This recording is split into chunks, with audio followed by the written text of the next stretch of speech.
few moments ago, you were talking about how God will know it's like 9 to 11 or 8 to 11, and how time is counting down, and God's presently aware of what is happening at a specific moment here. Yes. Does that change, I guess, what we might call the knowledge bank of God, or talk about middle knowledge of God, maybe? If God even is learning or progressively knowing more about the universe, or does God actually completely exist out of time? Well, the argument or the view that I've defended is that God is in time now. Since the beginning of the world, God is in time.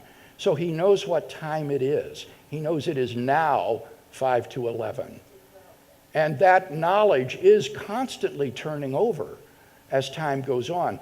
Now, it's not as though he's learning anything new in the sense that there are facts that he didn't know before, like that in 1 minute it will be 4 to 11, and then 1 minute later he knows it is now 4 to 11. Well, that's sort of like learning something new, isn't it? But it's not as though it caught him by surprise or he was ignorant. So I would say, yes, God's knowledge is constantly changing in virtue of him being in time and knowing what time it is.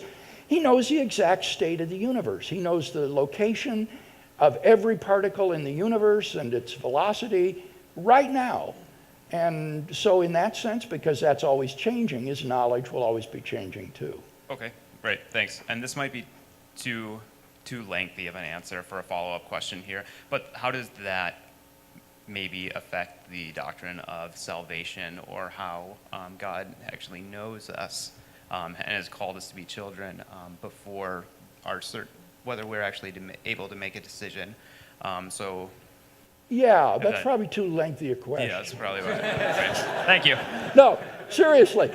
Prior to my work on God and abstract objects and my work on divine eternity, I spent 7 years studying divine foreknowledge and omniscience. In particular, the claim that God's foreknowledge of future free acts is incompatible with human freedom. And the argument there is that if God knows that you will do X, then you must do X. It's fated. It's necessary that you do X.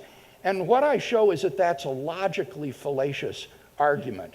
From the fact that God foreknows that you will do X, it only follows that you will do X, but not that you must do X. You could refrain from X, but if you were to refrain, then God would have foreknown not X instead. So I don't think there's any incompatibility between God's foreknowledge and our freedom, in particular his foreknowledge of those who will place their faith in Christ and be part of the elect.